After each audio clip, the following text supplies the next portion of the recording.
In modern society, the idea of personal responsibility began as a moral virtue, even a healthy push towards self-growth. But over time, as it slipped from philosophy into social norm, it has increasingly become an internalized form of discipline, a silent system that makes individuals self-blame, self-bear, and self-silence. It is no longer a mode of awareness, but a default template through which you interpret all your suffering. If you have an emotional breakdown, it means you're not mature enough. If you're exhausted from overwork, it's because you can't say no. If you're treated unfairly, it's because you lack boundaries. If you're chronically tired, it's because you don't manage your time well. The limits of the individual are amplified, while systemic pressure and structural injustice are erased. Eventually, you stop questioning the world and start questioning yourself.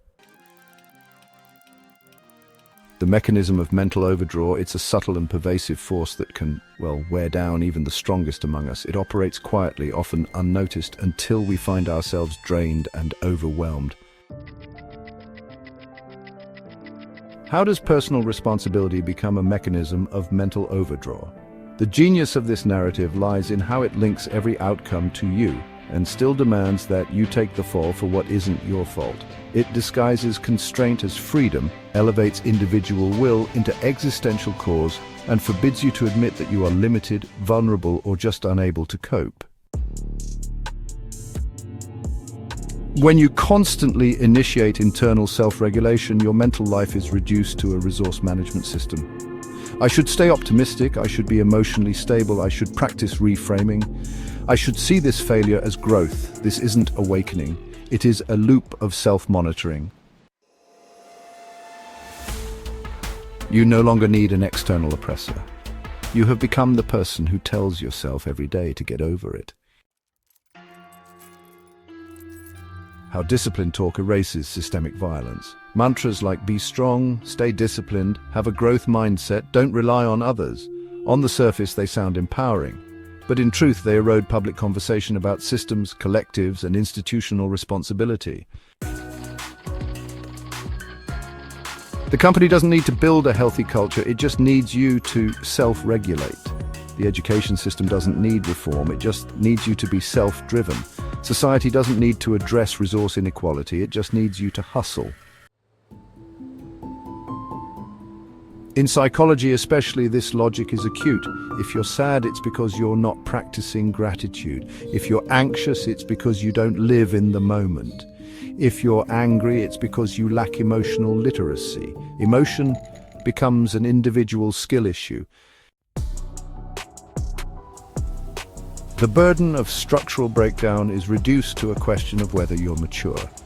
Real injustice becomes invisible. All that's left is you, awake at night, wondering what's still wrong with you.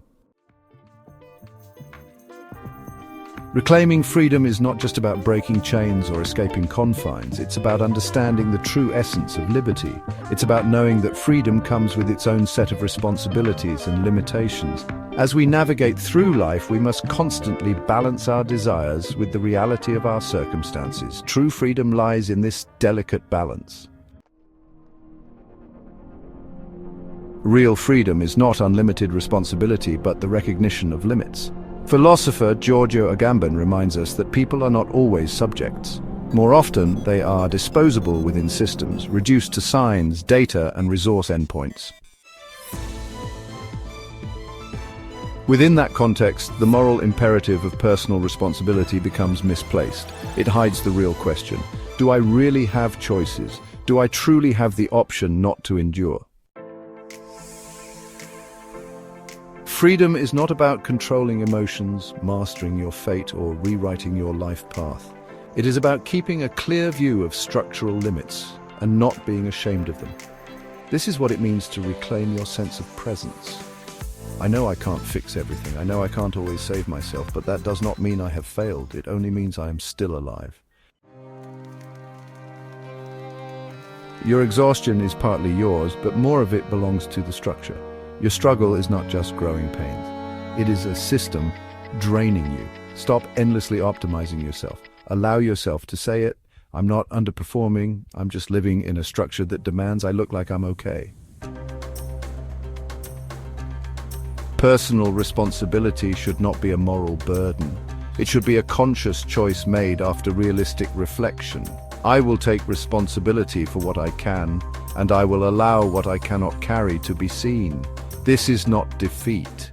It is respect for what is true.